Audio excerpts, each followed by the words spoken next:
Best defense, best offense. Harden. Back to Jeremy Lin. Sets, fires. Yeah! Jeremy Lin having an unbelievable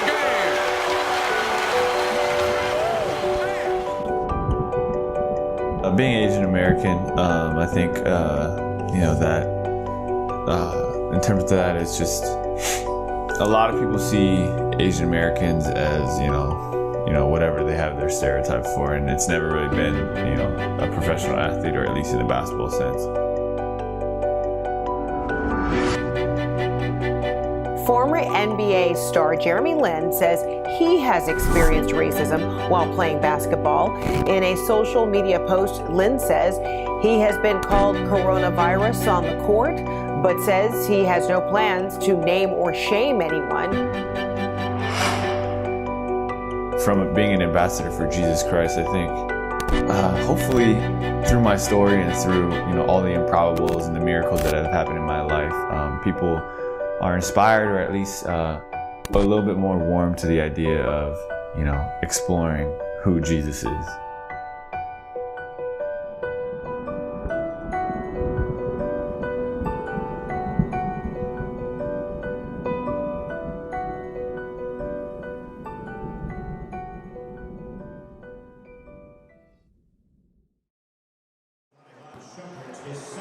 And now he'll have to take a seat. And again, Mike, look who's coming in. Jeremy Lin, and you're a pretty big ovation. I know God orchestrated this whole thing. There's just too much out of my control.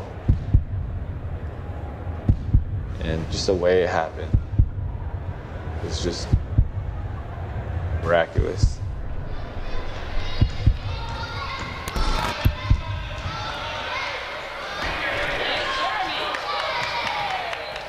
Well, I guess it starts back in Palo Alto. I grew up with, on the nice side of town in Palo Alto.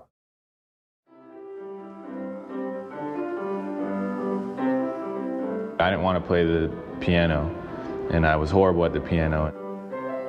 Like every year, the recital would come around, and I'd be pretty much playing the same song.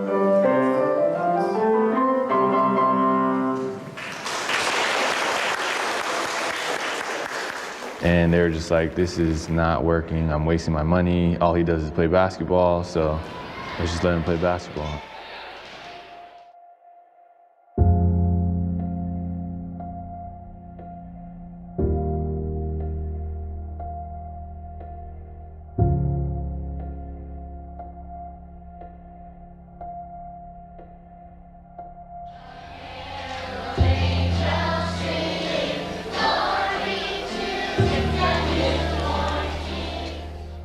Growing up, my family always emphasized God first, school second, athletics third.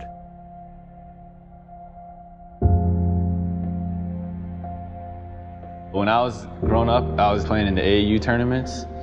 We would play in games, and a couple times people would be like, yo, take your ass back to China, or like, you're a Chinese import, or whatever. When I got to college, it just like got crazy. It was just like, you chink. Can you even open your eyes? Can you see the scoreboard? Just like crazy stuff. Not just be like, dude, like what is going on? I mean, people look at basketball players in terms of race. A lot of times, basketball is not considered an Asian sport here in America. Be playing on the road, specific gyms in the Ivy League, and they would yell racial slurs to them. It was shocking to me to see racial taunts in the Ivy League, because you think that at that level, certainly in this supposed, very academically, progressively oriented group of schools full of Asian students on their campuses, that would be something that was unthinkable, but it wasn't. And I just told them it's a sign of respect. Yeah, they're ignorant, but at the end of the day, they're trying to get in your head. You're thinking about what they're saying and not thinking about the game.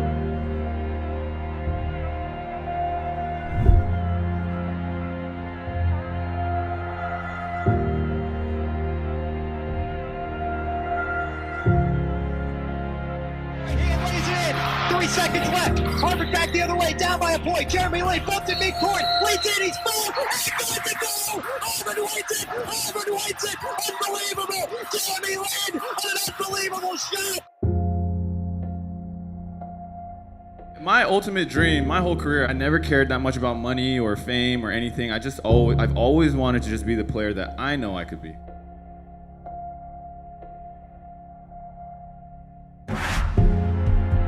Has a chance to make history as the first Asian American NBA player in the modern era. Lin grew up in Palo Alto, signed with the Warriors today. He grew up as a Warriors fan, idolizing guys like Latrell Sprewell. My dream was to play in the NBA, and now I get to do it for the Warriors, a team that I grew up watching. Like he said, it's more than a dream come true if that's possible. I consider myself more of a basketball player. I know I'm ready to play at this level more than I am concerned about being Asian American. What Lin did, didn't foul him. Williams. Lin's got an open look and then threw it to Battier inexplicably. Welcome to the NBA. God, if this is your will for him to play NBA, you need to show us.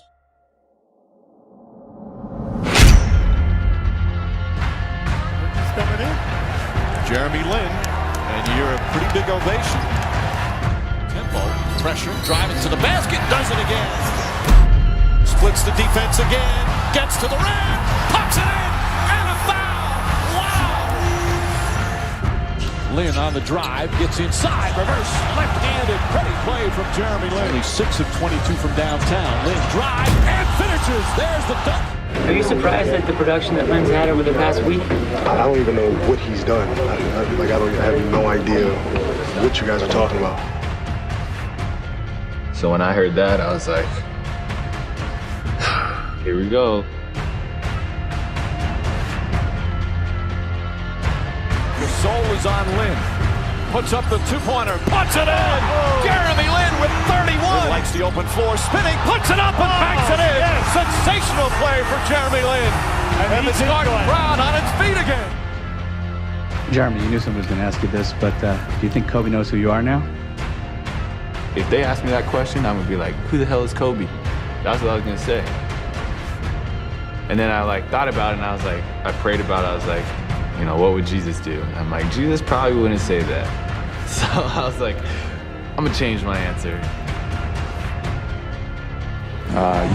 Well, you guys had to ask Kobe. I don't know.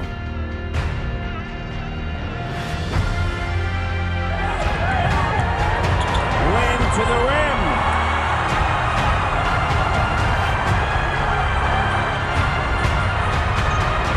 Knicks with a chance to tie.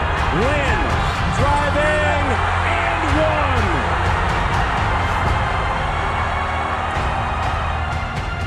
They come down, missed shot, and now we got the ball with 20 seconds left. To Shumpert. Shumpert, pull-up jump shot. Back to Wilco, Chandler to rebound. And the Knicks will hold it for the final shot as the 24-second clock is shut off.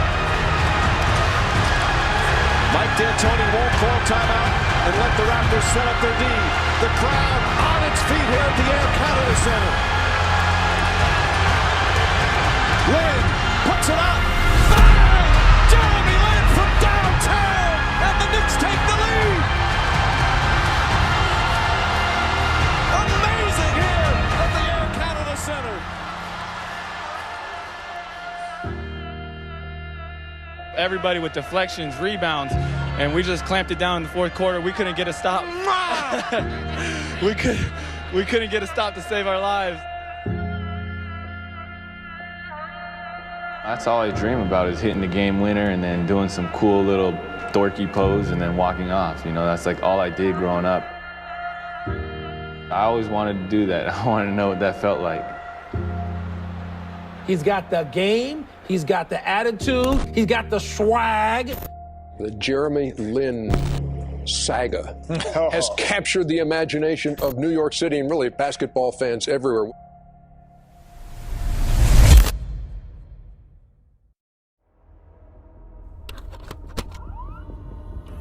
it's very difficult for me to believe in the world that we live in that the fact that Jeremy Lin is Asian and the fact that that's not something that we see commonly in the NBA. I think he's the first American-born Taiwanese player in the NBA. That's a part of the story. That's a part of the hype. That's a part of why people push this. It is a part of the Jeremy Lin story that wasn't exactly feel good. ESPN became part of the story over the weekend when a headline writer was fired for using the phrase chink in the armor to describe the Knicks' first loss in the Jeremy Lin era. But if there is a chink in the armor, where can Lin improve his game?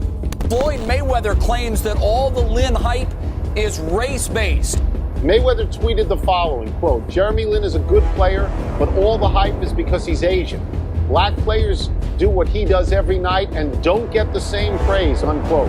He is viewed more as an Asian than he is a basketball player. Is that fair? And why is it a case of Jeremy Lin, the Asian American basketball player? Why can't he be a basketball player who happens to be Asian American?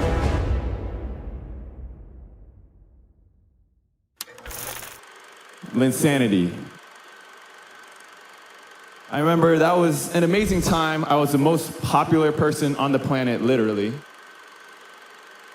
Things took off in Manhattan, and I was the #1 most searched person of the entire year. I was Time 100 most influential, cover of back-to-back Sports Illustrated, like all these different things. I was everywhere. And literally the most popular person, second place was Psy for Gangnam Style for the song.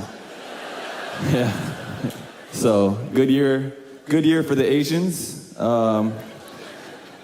And I remember I was just so thankful because I was like, man, now people know what I can do. People know what I'm capable of as a basketball player. But it seemed like overnight, went to the Rockets and a turn of events where it was like, man, I can't believe I'm not coming back to New York. Evidence is mounting that the New York Knicks will not bring back Jeremy Lin. In fact, I reported that they're saying they're not going to match the Houston Rockets' $25 million 3-year offer to Jeremy Lin. Ian Begley from ESPNNewYork.com joins us now with breaking news. Ian, what is it? Linsanity is over in New York. You talk about a 23-year-old point guard who went out there last year in limited time, really changed the landscape and expectations of this franchise going forward. And in an instant, I went from, the toast of the town to kind of feeling betrayed and getting kicked on the way out. You got the glasses on. I really don't believe he's all that. Well, what's all that? What's all that? He's better than Raymond Felton. Yeah. Is Jason Kidd right now all that? And I was like, you know what? It's okay. Just wait. I'll show you. And so I trained really hard. I didn't take any vacation. I told my family, I'm like, look, I'm not taking vacation. I would train sometimes 3 times a day. And it was a rough year. I lost my starting position.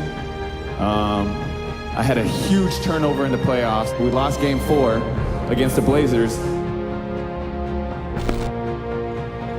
Aldridge to the tunnel with a long shot, which won't go. The rebound by Lin. Lost the ball. It's loose. It's picked up by Matthews. Lin tries to retrieve it. It's picked up by Lillard. Outside Batum. Williams thinking 3. This is for the lead. Troy Daniels hit the big shot, but Jeremy, he lost the ball here until when you close out on the three-point shooter, close out under control, as Jeremy sees Husband.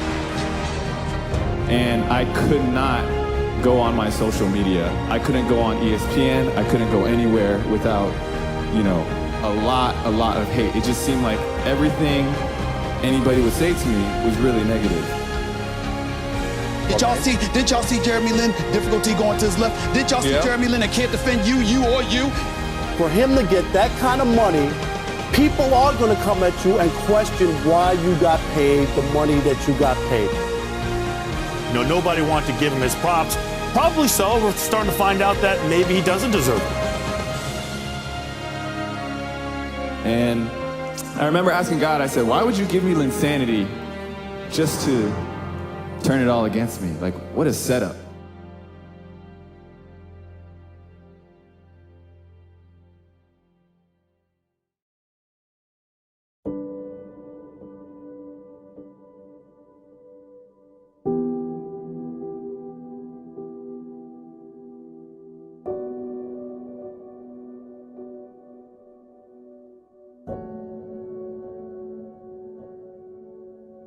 I had a crucial turnover in Game 4 of the NBA playoffs.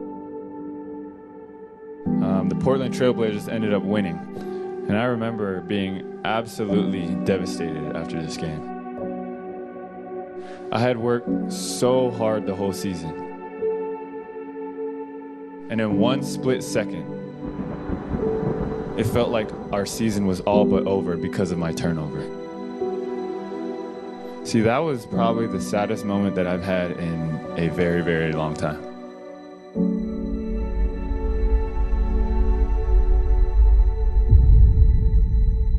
But it was this night when God taught me the most important lesson I've learned as a Houston Rocket.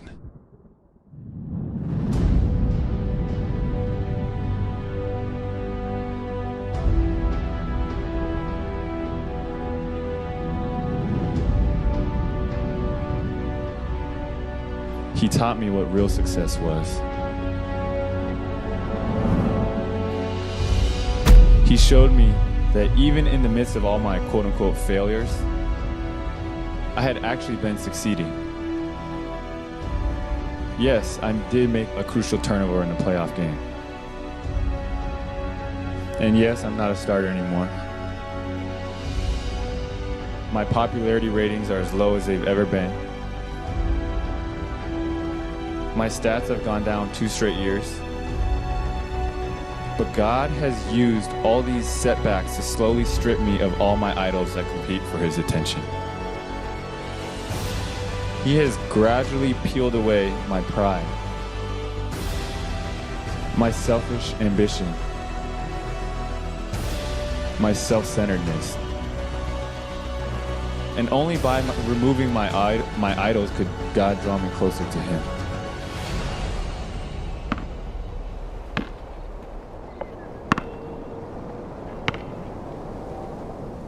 Most of you guys don't know this. Ever since college, I've struggled tremendously with pre-gaming anxiety. Before every single game, I would get so nervous and scared of playing poorly. No matter what I did, I could never shake free of my pre-game anxiety. And I remember dreading and hating game days because I would get so nervous. Sometimes it was so bad. I couldn't sleep the night before and I couldn't eat the day of the game. So going into my second year in Houston, I had this plan to conquer my anxiety. I planned to have this breakout year so that I wouldn't have to worry about getting benched. So that I wouldn't have to live underneath the shadow of Linsanity.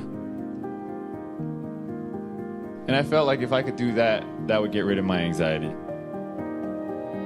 But my plan was immediately in jeopardy, and I was overwhelmed with anxiety once I realized I might not start. So I got on my knees and I cried out to God. I said, Lord, please, please help me. I said, I can't go through another miserable season again. And I don't have the strength to get through it, so please help me. And what happened over the next 2 weeks was incredible. I was reading the Bible one day, and I came across a very great verse that spoke to me, so I wrote it down. Within a day or two, my mom read a devotional. She had that same verse, and so she emailed it to me. And then I received a random email from my friend. He felt like he needed to encourage me, so he had sent this email, and in that email, it highlighted the same exact verse. So at this point, I was like, okay, God's trying to get my attention. Then it started to get really spooky. I was surfing the web, and randomly there came up a picture, and on that picture was a verse written in it. My friend, who I had not spoken to in about a year, he had just randomly sent me a text message. He said, I know we haven't talked in a while, but I just felt like I should share this verse with you. Then I was cleaning out my apartment, and I found a necklace. And on that necklace was this same exact verse written on the necklace. And I promise everything I'm saying is true. So after all these things happened within a 2-week span, I knew God was talking to me. There are 31,103 verses in the Bible. What are the chances that this one verse pops up 6 times over the course of 2 weeks? This verse was Joshua 1:9. Have I not commanded you? Be strong and be courageous. Do not be afraid and do not be discouraged. For the Lord your God is with you wherever you go. I had begged God to give me the strength to deal with me losing my starting position, to deal with my pregame anxiety. And he answered that prayer through Joshua 1:9. He told me over and over not to be afraid, to have courage and to trust in him every single step of the way. See, the thing is, he didn't answer my prayer by giving me my starting spot. He gave it to me through Scripture. So right before our first game of the season, when they told me that I had lost my starting position, I still had tremendous peace. I had meditated on and repeated Joshua 1:9 to myself. And I knew that God was going to be with me wherever I went, even to the bench. And you know what the best part about coming off the bench was? That pregame anxiety that I struggled with for the last 6 years finally went away. God taught me he may not always rescue me when I want to get out of a certain situation, but he is always with me as I walk through that situation.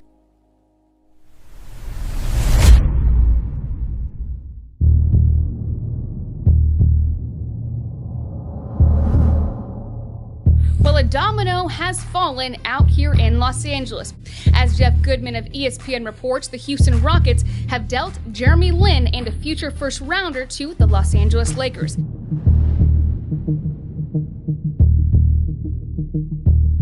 Really excited to be a part of this organization, and obviously for me it's been I'm seeing it as a new start, a fresh start, and it's good to be back in the state of California. I was so happy because I was like, this is my moment. I can get out of Houston. I'm going to a place that needs a starting point guard, and I can show the world what I can do. I can be great at basketball again.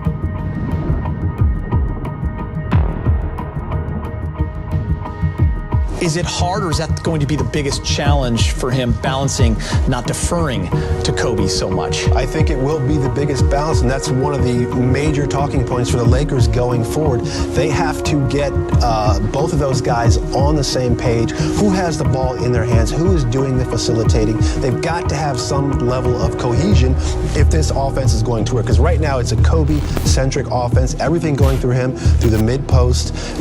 Let Jeremy Lin make people better.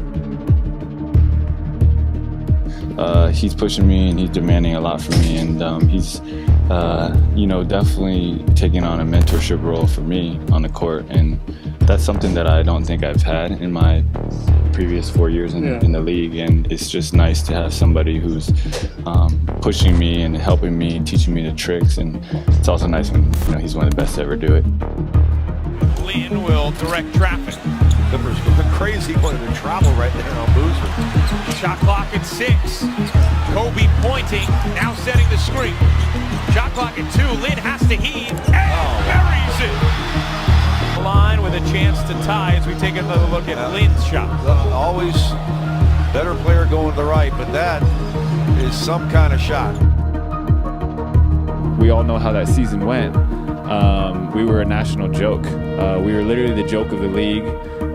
We won like 20 games, And I remember there were times where I didn't want to show my face in LA. Like, I didn't even want to go outside my house because it was embarrassing to play for the Lakers at that time. And there's a side of Kobe that is intimidating. It's almost to the point of being a bully. And I get what you're talking about. He's going to fire test. He's going to initiate. He's going to pull out the best in somebody, because that's the way Kobe was treated when he was an 18-year-old kid trying to come up through the ranks. But Kobe is a rare specimen. We all agree with that, right? And there's also a side of Kobe that knows they can't be like him. So he intimidates them. He pretty much runs over everyone.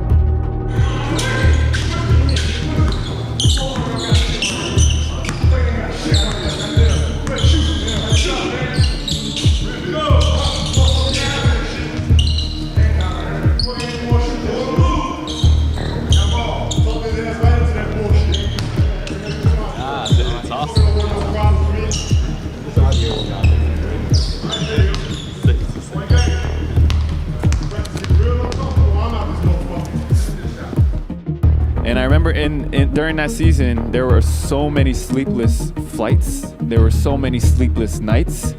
Just my mind tossing and turning. And there was just so much angst and pain. And, again, similar questions. God, how can you do this to me? Do you love me? Why would you basically set me up for this?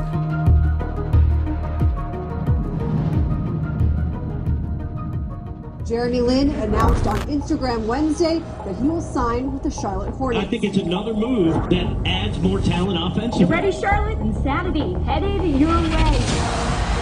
Fancy shot clock at 8. Splits the defense again. Gets to the rim. Pucks it in. And a foul. Lin has to put it up. The shot clock expired. Lin alley-oop to 7. Wow. And Lin the steal to the basket.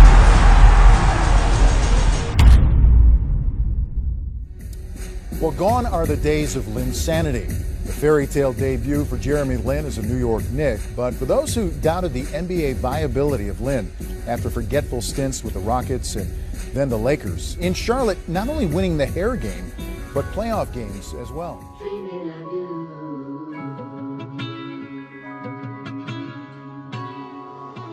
Haiku on the beat. Seems like, looking at the smile on your face, you feel like you've found the right fit for yourself, don't you? Yeah. I can't fake genuine excitement. I really am excited to be here.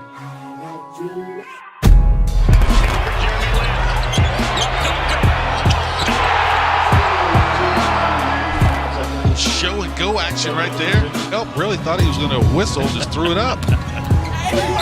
Oh, Jeremy Lin! Lin gets bumped. Oh, and he still finds it!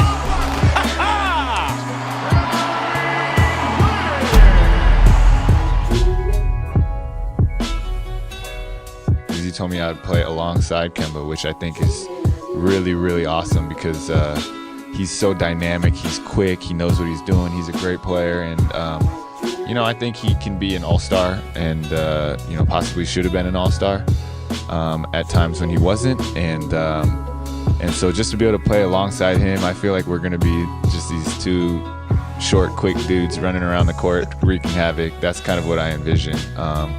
And so what that looks like and playing alongside him and all that is stuff that we've already talked about. Jay Lin! Thank you. Way to be aggressive, boy. Come on. Wade on the bench. Here comes Lin. He banks it in. After he makes this shot, banking it in off the glass, when he turns back towards where his owner, Michael Jordan, remember Jordan doing that in that Portland game? We made the playoffs. We had a pretty good run. We lost in the first round. But that whole season, I kept thinking to myself, I'm a backup point guard for this team. I'm not a backup. I can do more. I can do more. I can be great. And so I kept telling myself, deep down inside, it was like, I know I can do more than what I can do here. Lin to the rim. And a chance for three. Flicks it ahead. Walker, a looping feed for Lin. He gets staying off balance. Lin finishes with a left hand. Charlotte looking for more. Lynn accelerates to the hole. The Hornets have put the Heat in a swarm. Twisting and turning, Jeremy Lin. What an impact for Lin. That's a three. Bomb! Jeremy Lin from long range.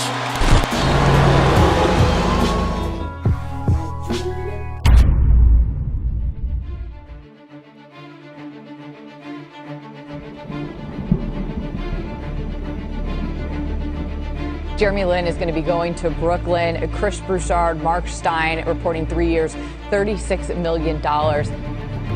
I think they just came in with a huge offer here, $12 million a year for Jeremy Lin.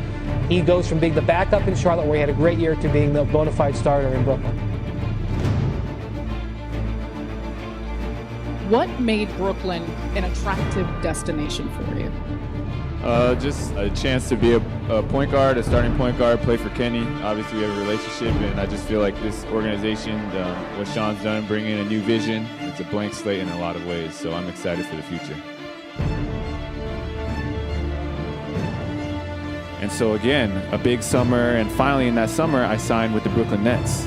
And I signed with a coach that I had worked with on the Knicks. And I was like, this is legitimately that opportunity that I've been waiting for. And I remember I signed a contract, and I was like, all you fools who counted me out, you're about to eat your words. I've trained for years, and I'm at a point where I can really take over. And I'm right down the street from where everything started. I can tell you, if it wasn't for Kenny, I would not even have considered coming, to be honest. In many ways, he was the only reason why I was even keeping Brooklyn as one of the potential landing spots, like 90% of the way through the process. It wasn't until I actually met with everybody else and learned what they were doing and saw how they wanted this to go that other factors started to factor in besides just Kenny.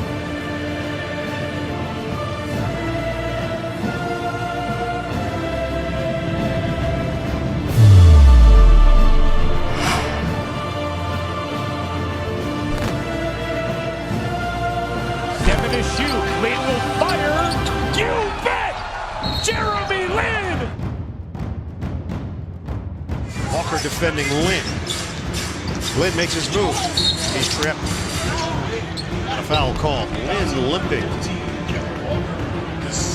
Jeremy Lin trying to gather himself in the corner. And I remember I was just so excited for the season, and the season came around, and boom, 3 straight hamstring injuries. I had never hurt my hamstring before. I didn't even know what a hamstring really was. Like, I didn't even know you could hurt this muscle in the back. But that season, I hurt it 3 times. I missed over 50 games. And I remember just feeling so empty. And I remember thinking to myself, you know, I've waited 5 years since Linsanity for me to just have the right opportunity and to be healthy and to show everybody what I can do. And I was like, God, how long do I have to wait? How long do I have to wait? And I was like, it's all right, just wait, I'm gonna train. And so I trained again, 6 months, got myself top shape, working on all my weaknesses.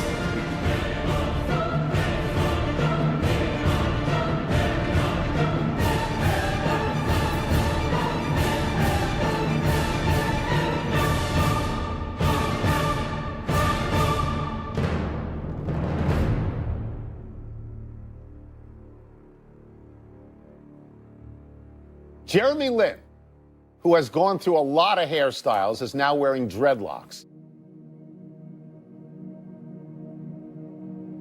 This offended former NBA player Kenyon Martin, who said on Instagram, quote, "Do I need to remind this damn boy that his last name is Lin?"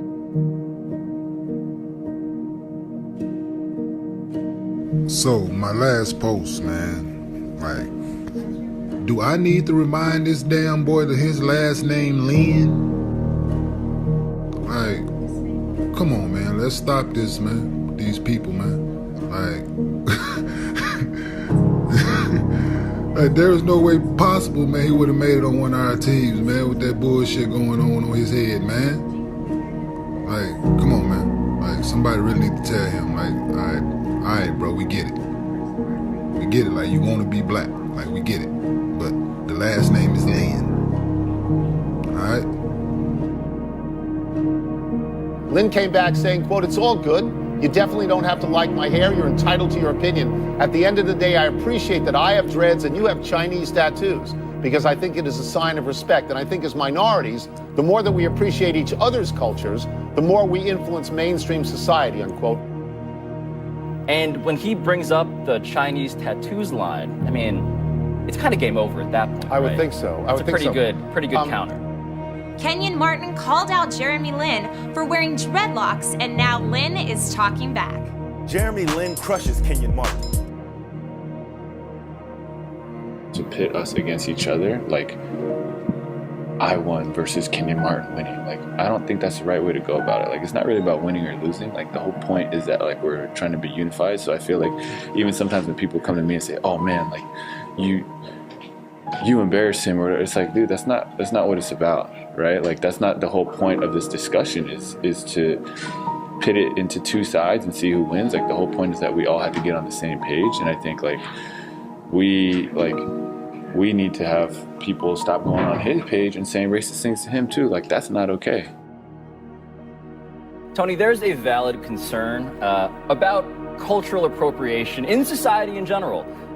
I think that's valid, and it has to do with this specific recurring problem. It's the profiting off of others' culture without acknowledging where it came from or paying your respects. But that's not what Kenyon Martin's critique is here. It's not. Kenyon Martin is alleging Jeremy Lin wants to be black, and we wouldn't allow that on my team because that's ridiculous. Jeremy Lin, before this even happened, before this Instagram video came out, had a Players Tribune story in which he was deeply introspective and thoughtful about who he talked to. He consulted people, went on a listening tour about hair and blackness, right? Like, he approached this as thoughtfully as possible. Kind of what I said in my article, right? Like, we just need to spend a little bit more time thinking about what we say, thinking about what it's like to be somebody else. Like, at the end of the day, he said what he said, but I'm not really that offended. Like, if that's how he thinks, that's how he thinks. But my job is still to be gracious, loving, and whatever. And I think if I can, just share with him a little bit of my side, I think the next time maybe he'll have a different viewpoint.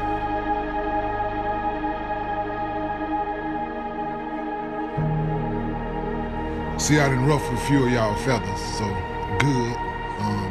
Take y'all comments to the bank and see what they give y'all for them. That's what I think about him first and foremost. But that man grown. That man can rock whatever hairstyle he want to rock. That don't mean I have to like it or agree with it. Second of all, I'm grown. I can say whatever I want to say about whatever I want to say it about. Ain't about race, ain't about none of that.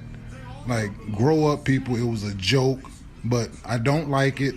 I don't agree with it, so it is what it is. I love it. I'm having a fabulous Wednesday, man. Y'all do the same.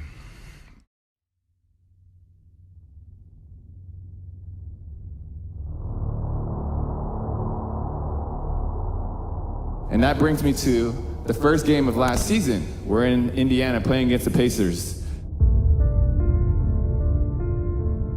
The new season is here as we join you tonight from Indianapolis, opening night in the NBA. No look, Jeremy Lin lays it in. D'Angelo Russell with a blind feed to the cutter. Absolutely beautiful. Finally, I'm going into my second year. And again, the coach is a great coach. I'm a starting point guard. Everything on paper is lined up for it to be what I think it should be and could be. Sometimes you got to keep it simple and not overpass. Lin sticks it. It's a three. Jeremy Lin. And so on opening night, I go up for a layup, come down on my right leg, and boom. That's goaltending. Lin goes down hard. You could hear the bang as he hit the floor. Oh boy. Jeremy Lin is down.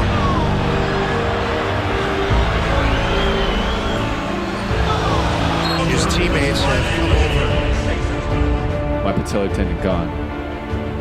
And I remember I landed, and like right now, for my knee or your leg, like you can straighten your leg. Like when I landed, I tried to straighten my leg, but I couldn't. My leg was just dangling.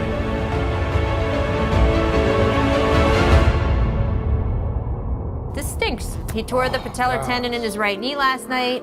He's going to miss the rest of the season. You can see him just shaking his head there. He's saying, I'm done. I'm done. As soon as he landed on it. I mean... That's the worst. That's got to be the worst to get hurt on opening night. Right? To be the absolute worst. And to have it just know right away. Thursday morning, the team announced Lynn is done for the season. And so we were in Indiana. We flew back to Brooklyn, and when I landed in Brooklyn, I have a picture of my knee, but it's 3 to 4 times the size of a normal knee. And like, if you just smack it, it was like a big thing of liquid or Jello. Like, it would just like the whole thing would jiggle. And you know, I am thankful in that I haven't experienced any tremendous tragedy in terms of, you know, losing any family members or things like that. But up until this point today, this is the worst setback of my life and of my career that I've ever experienced. And the worst part about it is it's in my prime. An NBA player ages 27 to 29, that's your prime. That's when you play the best. And my time from 27 to 29, I have just spent being hurt. And I remember on that car ride home, I was just crying out to God, just pouring my heart out. And I remember just crying up to God and saying, why? Why me? Why me? Why? Why does something always have to happen? I've worked so hard. I know I've worked hard. I work harder than so many other players.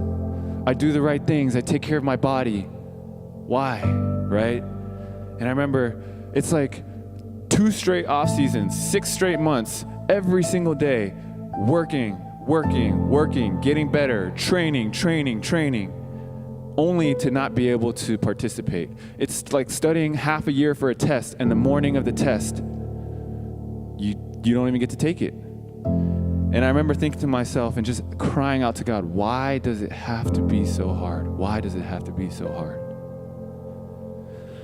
And as the car ride began to end, I was still praying, and I started to feel a peace in my heart. And I started to feel myself really trusting God.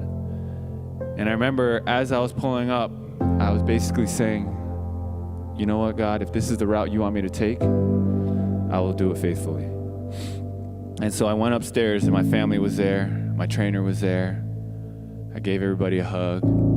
And I think, you know, the most surprising thing to me and my family is just, if you were in that room, if you were with me the next day, you would have never known anything had happened. Because after that 45-minute car ride back, like, it was like I was on to the next thing. I was able to turn the page and just have a very joyful, restful heart. But it was a huge, huge surprise to me. And it was such a stark contrast from who I was before. How was I able to turn the page and recover from this injury so quickly and return to a state of rest and joy?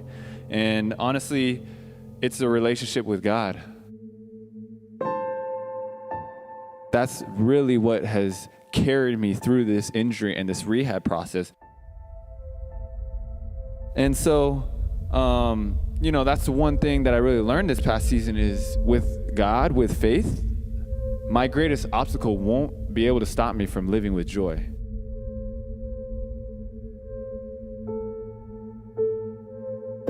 A lot of players have reached out. I would say the one that I really didn't expect is Kenyon Martin called me and told me if I needed anything regarding the rehab process and whatever, and he talked about his knee injury, and I was like, man, that was really kind of him.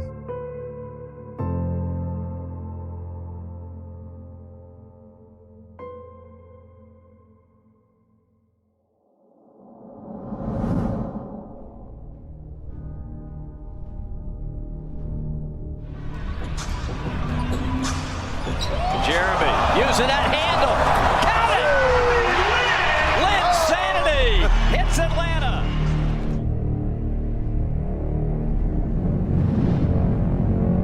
My story's still being written. We don't know how it'll end. I'm not coming before you saying, look, there's a perfect bow to tie on to the end of this story and there's a happy ending. I just got traded to Atlanta. I thought I was gonna be here. I just got traded to Atlanta. And Atlanta last year was the worst team in the Eastern Conference. I'm coming back from a year-long injury. it's tough. Like, that hurt, you know? That hurt me to get traded, and it's like, I still don't know where this story is going. I don't know how it's gonna end. 29 for Beal. Had 36 here the last time, 2 weeks ago. Again, Jeremy Lin is destroying the Wizards. Jeremy Lin gets inside, got the field goal, and drew the foul. And he just plays hard. He plays well. Very smart player. You see there, that's probing inside the lane. Lane opens up, he goes right to the basket.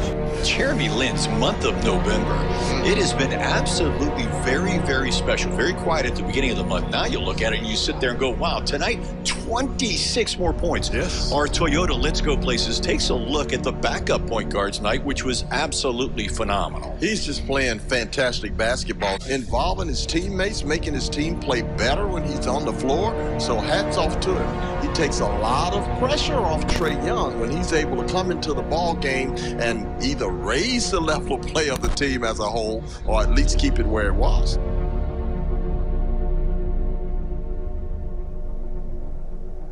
They add another player, a veteran, in Jeremy Lin. I love the pickup. I'm a huge fan of his. I think he just brings you versatility. He's an old-fashioned guard. He can play both guard spots for you. He knows how to run a team, can play off the ball, dial up his own shot. He's outstanding in screen and roll. He's a big-time competitor, and he's just a good basketball player. Obviously, as a buyout candidate, you could have gone a number of places. What was special about Toronto that made it the choice for you? I made that choice because, you know, for me, I've always had a belief in myself and what I'm capable of. I haven't been afraid to go after it. I wanted that opportunity. I wanted to help a team and pursue a championship. Landed with a rebound. See if the Raptors can get something off of the D. Into the O. There you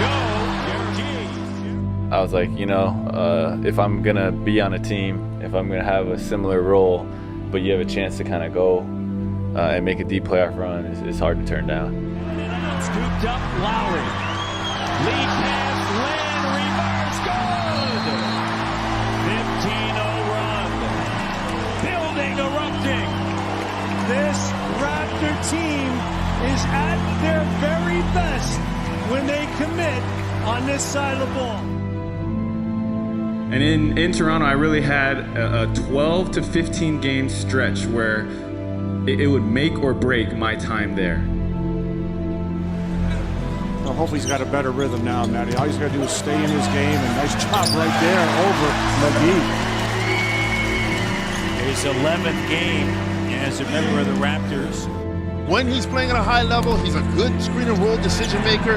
He can knock down the three and keep the defense honest. Defensively, he can defend his position and make sure that he can stay in front of people. And also, Jeremy Lin is a guy who's going to play good basketball in terms of team basketball to make sure that they can play as a unit and as a leader at the point guard spot. And up until this point, man, if I could just tell you the excitement that I had for that opportunity. Why? Because I've been waiting. I've been waiting and waiting and waiting and waiting. I've waited maybe 8 years for this opportunity since Insanity. On the inside, turnover. Here's Meeks to Powell. Powell the lead pass. And Lin with the reverse spin. Nice move that time by Jeremy Lin. And during this stretch, I played, I had the worst shooting of my entire career. And when the playoffs came around, I didn't get a chance to play anymore.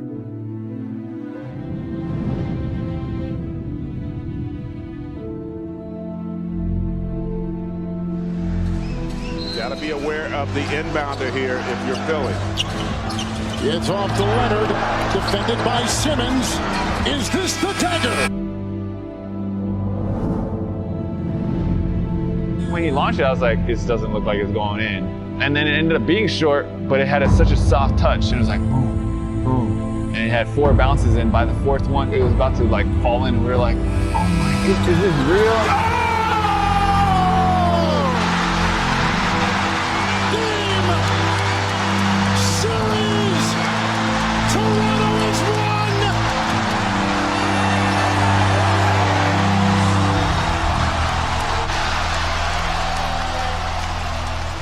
how much would you have wanted to be on the court?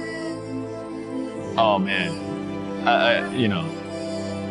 we work our whole lives to be in the NBA, and we work our whole lives to be able to compete in the playoffs. To be on that floor and to be able to compete, I would have been very, very happy and excited to do that.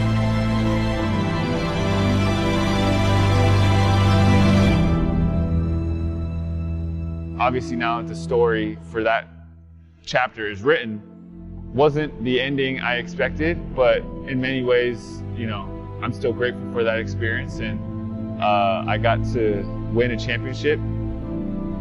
Ultimately, I just didn't play well enough, and I can own up to that. And in essence, I failed, right? I failed from not being the player that I thought I could be. There's purpose in that, there's lessons in that, there's growth in that. That's not something that I'm as afraid of. NBA starter, you won a championship. What's next for you? I got a lot more left.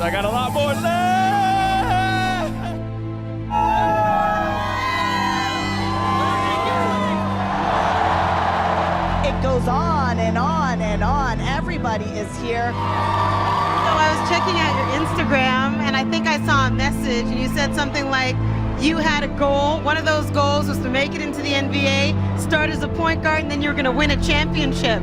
Way to call it.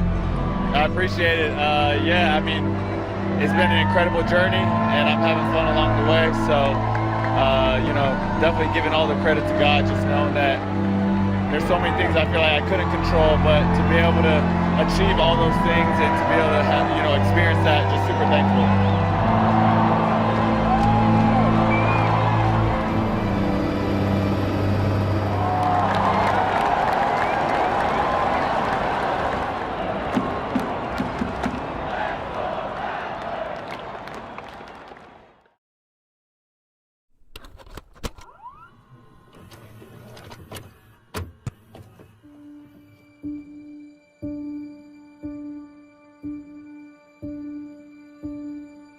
Obviously a lot of people are celebrating you and saying you're like the first Asian American NBA champion. Then people are commenting, even Asian people, surprisingly, are like, yeah, but it's not like he played. In all honesty, there were times when I felt like I had to tell myself I deserved a championship. Right. To me, I was shocked, and I'm just like, dude, this guy's done so much for us to make us look cool, and you guys are like clowning him. I'm like, well, he's on the team. He practices with them. Like Nick Nurse didn't play.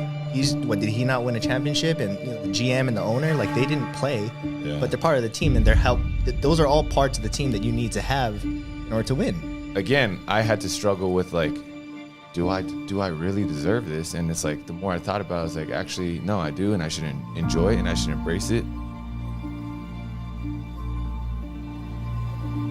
There's definitely vulnerability. There's definitely shock and disappointment. Just seeing what had happened over the first 2 days, let alone third, fourth day, just seeing all the players signing and all the contracts that are being offered. And for me, just to see all of that happen and all the opportunities and roster spots that I thought, I could be on, just dropping before my eyes. There's been a emotional processing that I've had to do over these 4 days of, hey, you might not be an NBA player ever again.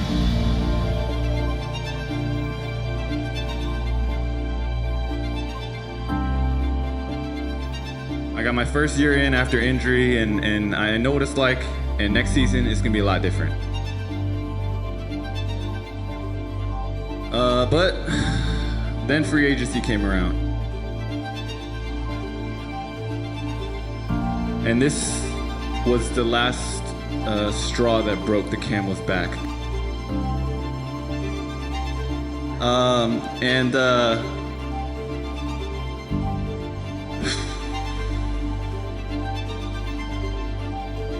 Yeah.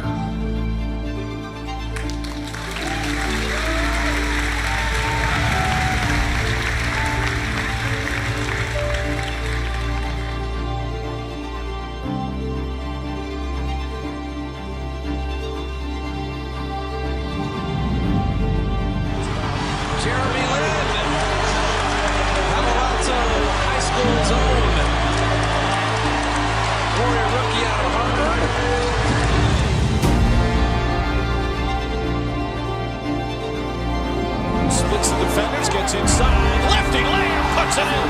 Sensational move from Jeremy Lin. Back to Lin. Lin gets hit, puts it in, and a foul. Great extra pass for Shumpert.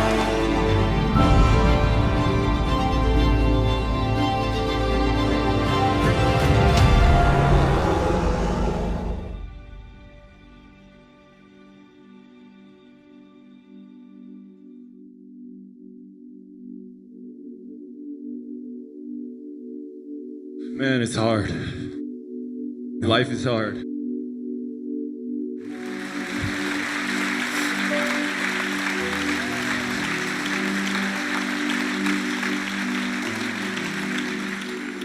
Because I've always wanted to do things the right way.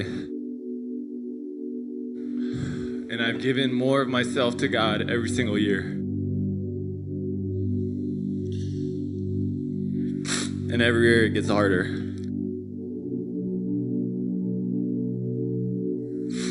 And in English there's a saying, and it says, once you hit rock bottom, the only way is up.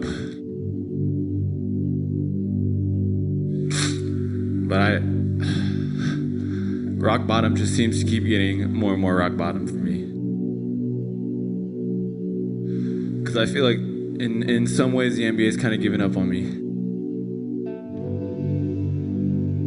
One of my favorite developments of the NBA in the last few years is that guys are expressing vulnerability in a way they never did before. And sometimes that's in the context of mental health. Here it's sort of professional development. And we none of us sitting here at the table, the idea that at age 30, when you've been driven by ambition and preparation, that your professional career is by and large, if not over, certainly in its late twilight, is just something that I don't think anybody can appreciate what these guys sort of go through mentally when the phone stops ringing.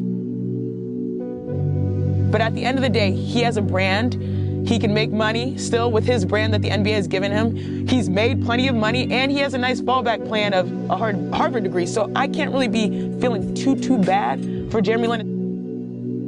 You know, there's overseas opportunities for him to get paid playing basketball, and those numbers are pretty big too. Like there's dozens and dozens of people that just aren't on the top of my head right now that go overseas, prove their value, prove their worth, come back to the NBA, and then become impactful players on contending teams, which is a path that he could easily take himself. And my biggest question goes to God. Why would you give me all this? Why would you give me everything just to leave me out to dry?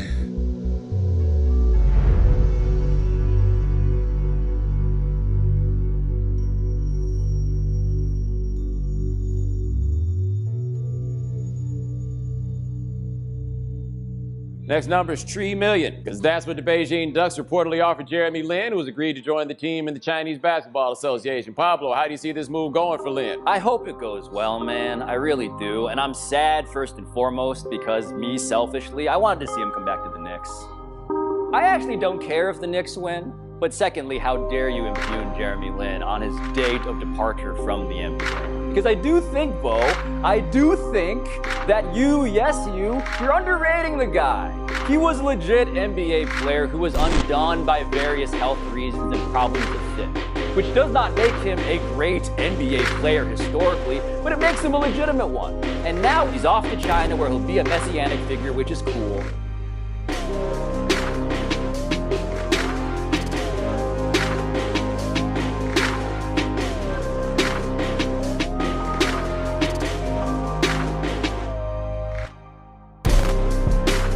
I think it became really clear after free agency passed and I wasn't able to get as much traction or get a contract that there was no way I was gonna get a contract basically unless I go and show it. He demonstrated himself clearly to be a dude who could play in the NBA. And now his body's betrayed him. Okay, cool. But he's at that age where this is what gets guys out of the league all the time. Time for him in the NBA is probably done. My question for him, though, is what are the expectations that you're walking into going to China as a player, as Jeremy Lin in particular, right? Like, what are people expecting from him? People have shown they can put up ridiculous stat lines over there in China. I'm not sure how good a player Lin still is at this point, but where I worry for him, and I'm not the most informed on how things go over there, but I can wonder, you say he's going to be a messianic figure. That's a lot to live up to. And the hysteria for the fans over there for you, Jeremy. People are screaming, fainting wherever you go. What has been your most insane moment with the Chinese basketball fans? But I love it. I love my fans, and this is kind of what I had mentioned. This is the closest thing to insanity in New York. It reminds me a lot of that.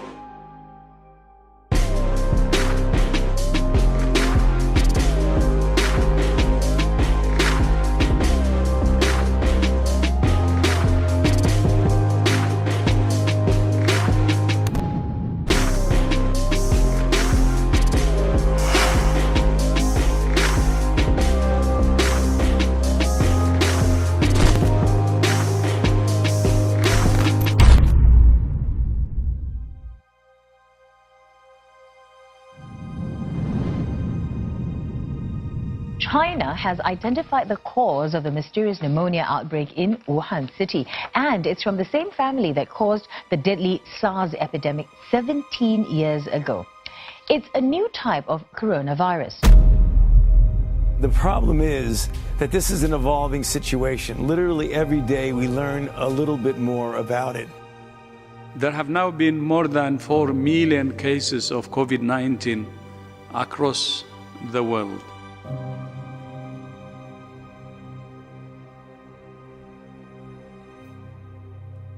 Of course, the season there has been interrupted, just like it's been here.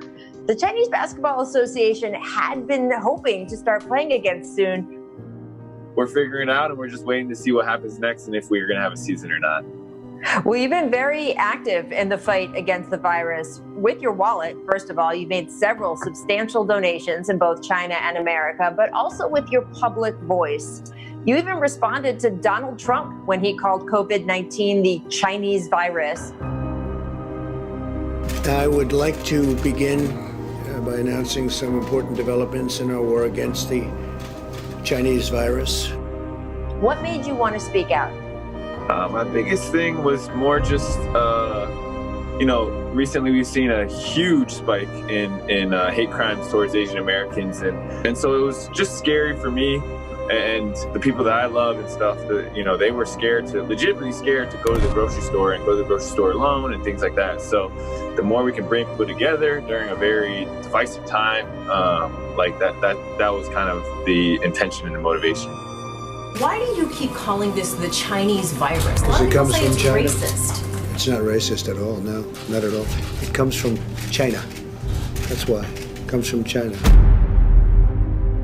The Chinese Basketball League, which is seen as many as the test case for recovery from the coronavirus pandemic, has delayed its restart. The league had planned to return on April 15th. It now says it will delay that until at least May after failing to receive clearance from the Chinese government.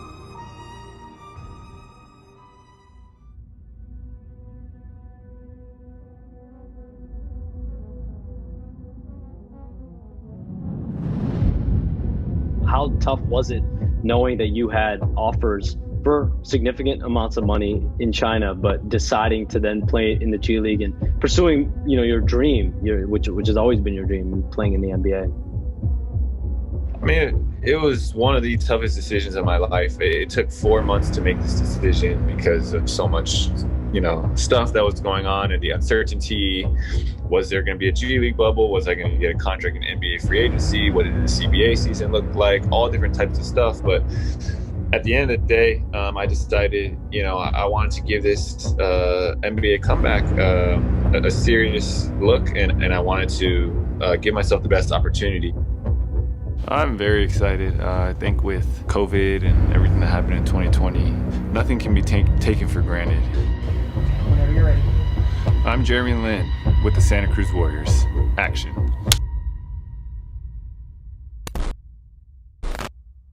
The lead up to the G League, Brian Shaw, of course, who won 5 rings in the NBA, is the coach of Ignite as Jeremy Lin hits the triple. Body kind of related a bit to like a running back who feels like, he knows how to leverage his body as Santa Cruz gets another three-pointer from Jeremy Lin. Jeremy Lin with 12 points so far in this game off the bounce. We're used to seeing that. Just to be able to get on the court and play is refreshing.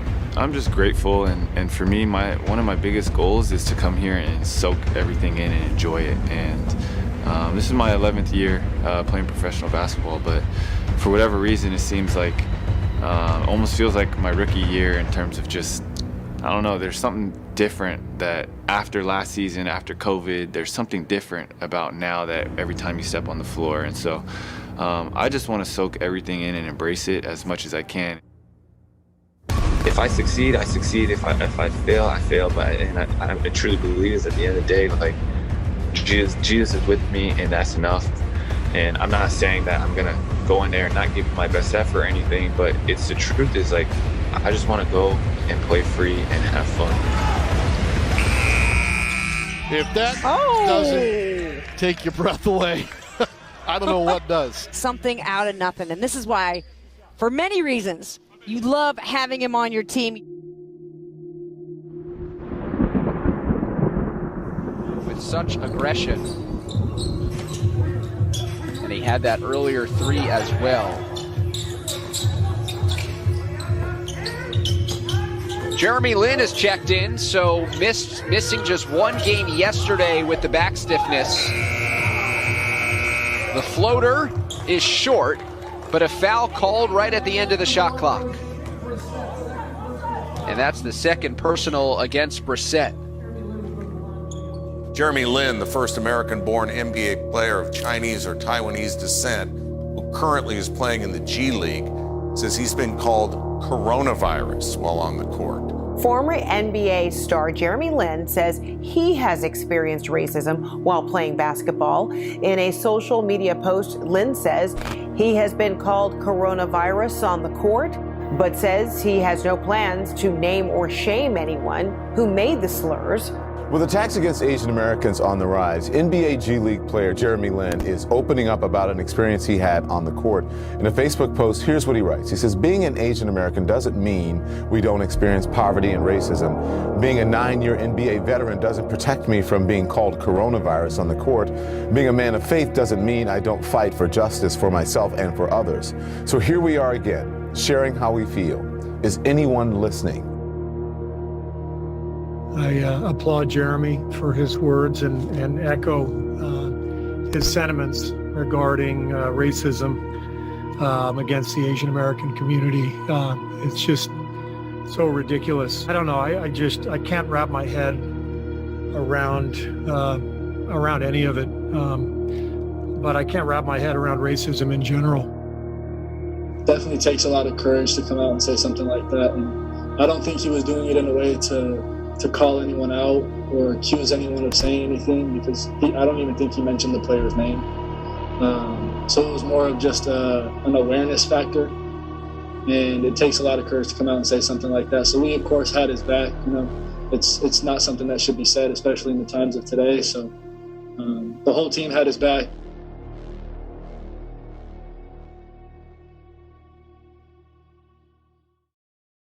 You've been in the news recently because you shared that during a game you're currently playing with the G League, and that somebody called you what is clearly intended as a slur. Somebody yelled, coronavirus at you. First of all, you did disclose this to the league, but you haven't disclosed the name of the person who said this to you. Tell us a little bit more about how you chose to deal with this and why. At first I wrestled a lot with whether to say anything about it or not, and kind of sat on it for a week or so. The reason why I didn't want to talk about who it was or go into the specifics of that is because kind of the overarching principle or the bedrock, the foundation of what I'm trying to say is that we need to have love and empathy and compassion for each other.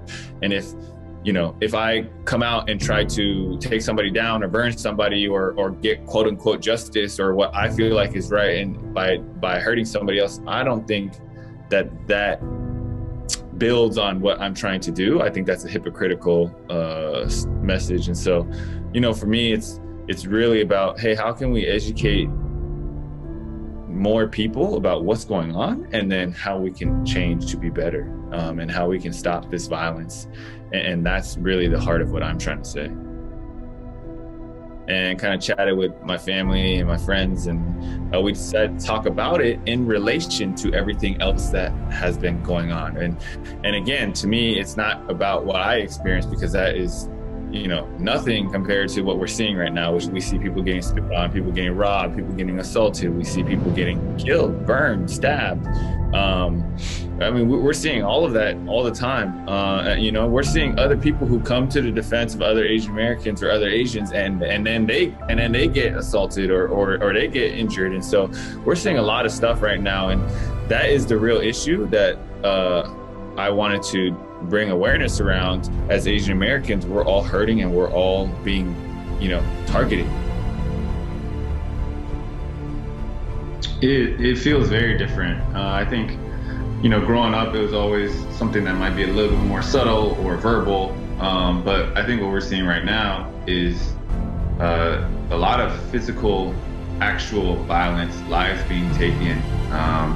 A lot of Asian Americans who are looking over their shoulders when they go outside, when they go to the grocery store. It's like, my raw emotion is that it feels like it's happening more, and it feels like it's getting worse. A security guard watched the whole time, and then more show up. None stopped the attacker, not one. The J-train beating is brutal. Fists flew both ways until they didn't. Eventually, an Asian man passes out after getting punched, choked. Trump's gonna you. You need to leave. You need to leave. Well, you do not talk to us like that. You need to leave. Asian piece of. The surge in hate crimes against Asian Americans only getting worse, and some of the accounts are extremely violent. When I was young, it was kind of like, you know what? I'm going to work harder, and I'm going to let my game speak, and I'm going to play better than you, but I won't talk back. And I'm going to win the game, and I'm going to walk off the court and be very polite. Now it's more like, oh, you said something to me, it's cool. Like, I'm still going to try to do the same thing. I'm going to try to turn it into something where I'm more focused, I play better and all of that, and I try to win the game.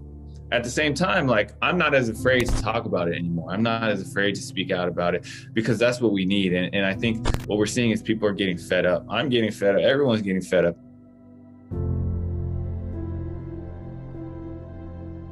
Particularly in response to this incident where somebody called you a slur on the court. Like, what was the response? I understand that the league investigated, but what else? What happened? Like I said, I got to talk to the G League. I got to talk to the player directly, and we talked a lot about other things. And one of the things that stuck out the most to me was the other player was like, hey, I went online and I didn't realize how much was happening to the Asian American community, because I've been in this bubble and we've been playing basketball nonstop every day. Like, and to me, it was like, man, like, that's what I'm talking about. Like, we're learning more about each other. We're learning more about what's going on. And that to me is really, really productive. Did he apologize? Yeah. You did apologize. Yeah, I mean, we talked it out and resolved it, you know, person to person. No, I'm just asking, did you accept his apology? Yeah, of course. Mm-hmm. No, not of course. I mean, you know, as you pointed out, some people would like to see something else.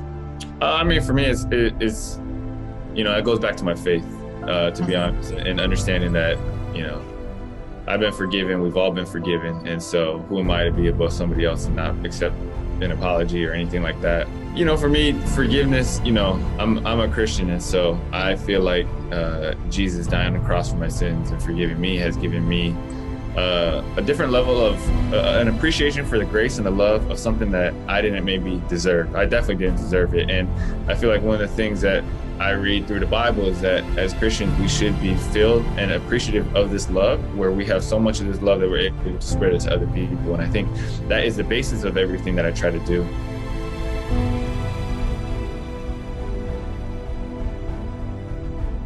But me, from my standpoint of who I try to be as a human is, hey, I'm going to be wronged many times in my life, but I'm also going to wrong a lot of people in my life as well. And I hope that when the dust settles on everything and when people talk things out, that we get to a place of forgiveness, because I think that is one of the most rewarding ways to live life.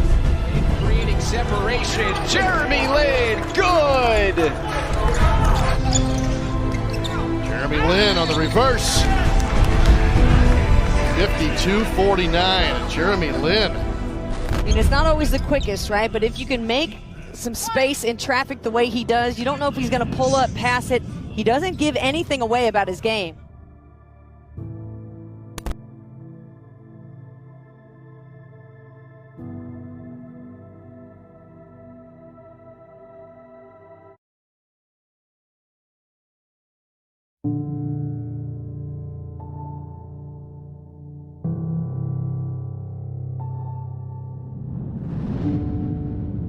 I definitely will say, like, look, my path, especially as an Asian or Asian American, doesn't matter how how you want to spice it up, is uphill. It is different. It is harder. I don't look like the norm, and that's why I think for me, I was in many ways the first to ever do certain things, right?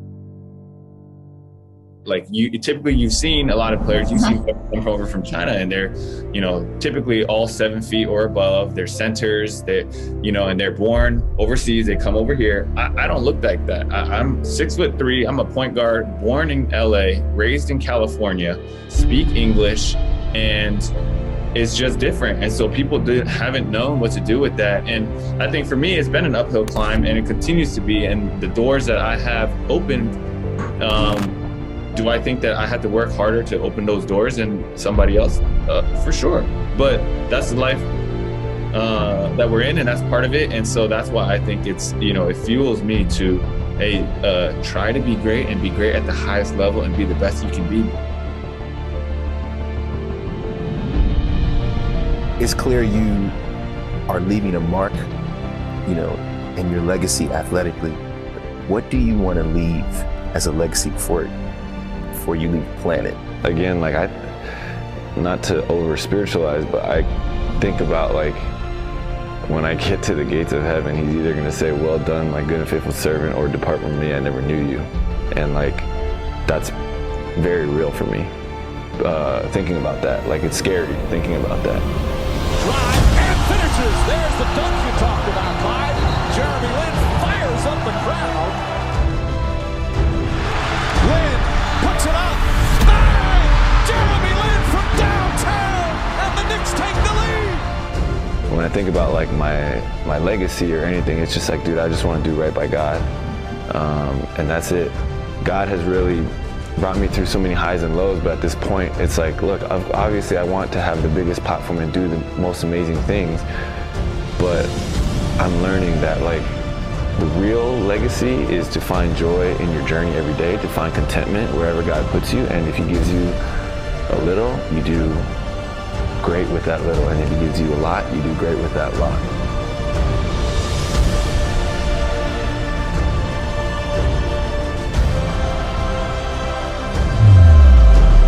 And so that's for me, is just trying to figure it out. Seeing my stock go so high to insanity, being the most popular person on the planet, literally, to all the way down to where it is today. Even in all those in-betweens, can I still live the same way and live for the same things? And maybe my legacy won't be as big, but my legacy will be still somebody who just tried to do right by God.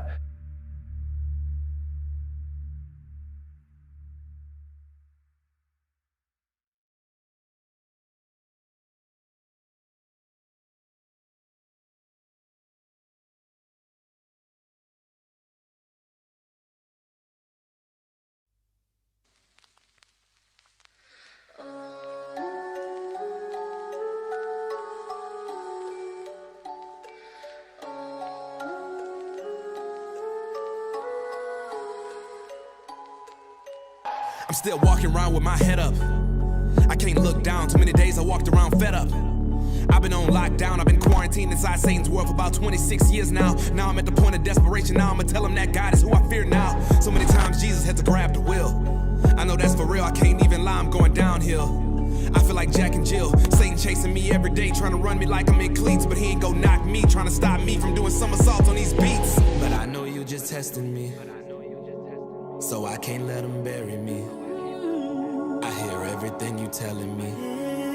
I know the spirit never failing me. I listen carefully. Jesus is my joy.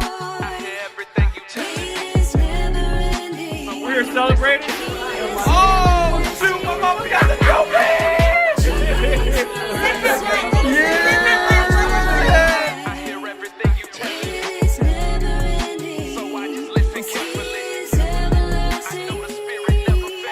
Look around the world and all I can see is disaster. I get on social media and all I can see is distractions. During this pandemic, all I learned is that I ain't gonna say it. Clearly God trying to speak to us and we laugh and we all just acting like we established, like God owe us something, so we mad and care about material things and we flash instead of going back and forth like in traffic. I thought I was ready, you told me to wait, I've been making mistakes, so I hope I ain't late when I'm rapping for you. I go hard in the paint trying to change the world, but I feel like I can't. Hold up.